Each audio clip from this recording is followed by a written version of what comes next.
Seperti yang kita ketahui, kekerasan seksual dan bullying secara verbal di tingkat SMA masih menjadi tantangan yang sangat serius. Dampaknya menjangkau penurunan motivasi belajar, kecemasan, dan rusaknya kepercayaan diri terhadap siswa. Sekolah yang seharusnya menjadi ruang aman justru menjadi tempat penuh tekanan. Penerapan program karakter building penting untuk melatih siswa memahami rasa empati, bertindak dengan batas yang pantas, dan berkomunikasi dengan sehat.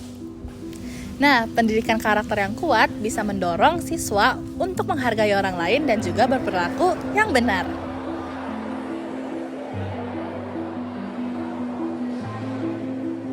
Apakah kamu pernah mengalami atau menjadi saksi atas kejadian kekerasan seksual atau mungkin bullying secara verbal di lingkungan sekolah?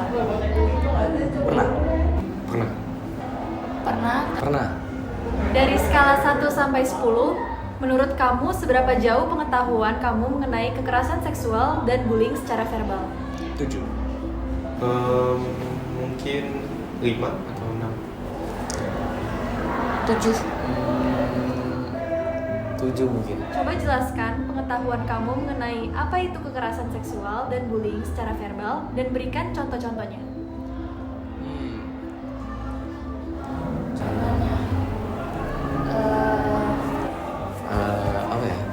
Verbal tuh ucapan apa? Kekerasan seksual itu gak hanya dilakukan dengan lawan jenis juga, tapi juga dengan sesama jenis gitu. Kekerasan seksual itu bisa berupa pelecehan, kemudian abuse gitu. Kalau menurut pengetahuan saya, itu kekerasan yang lebih mengarah ke daerah-daerah yang lebih intim pada seorang itu. Penindasan terhadap teman satu sama lain di sekolah.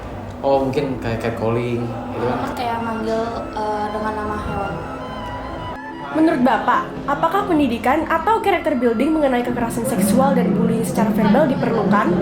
Menurut saya sangat diperlukan berdasarkan video tadi karena saya belum terlalu paham, jadi penting banget karena keduanya saling berkaitan saat ini, dari bullying secara verbal dan juga kekerasan seksual. Jadi penting banget untuk dilakukan karakter building untuk saat ini karena anak-anak juga sekarang gampang untuk terpapar oleh media sosial yang isinya mungkin agak-agak berbau-bau seksual juga gitu.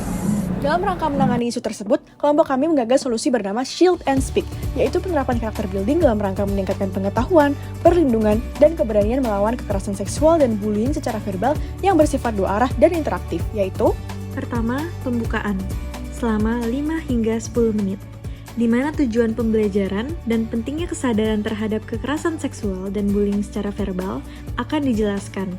Ice breaking sebagai pencair suasana dan fakta data terkait isu ini akan diberikan. Kedua, animasi video cerita selama 10 hingga 15 menit. Video animasi yang menggambarkan kekerasan seksual dan bullying secara verbal akan ditampilkan.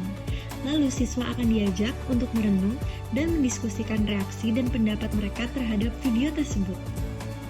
Siswa-siswi akan berbagi pengalaman secara anonim melalui web atau forum diskusi online.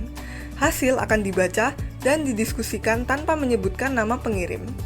Infografis atau presentasi akan digunakan untuk menjelaskan definisi, dampak, dan jenis kekerasan seksual serta bullying verbal dengan cara yang menarik, interaktif, dan visual.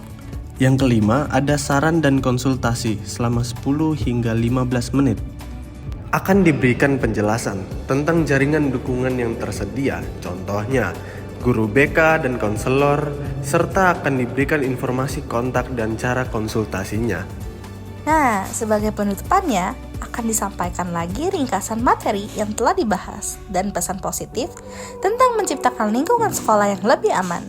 Lalu, akan diakhiri dengan sesi tanya-jawab. Studi humaniora menjunjung tinggi kemanusiaan yang beriman. PKM 2024, Shield and Speak. Stand strong, speak up, and violence.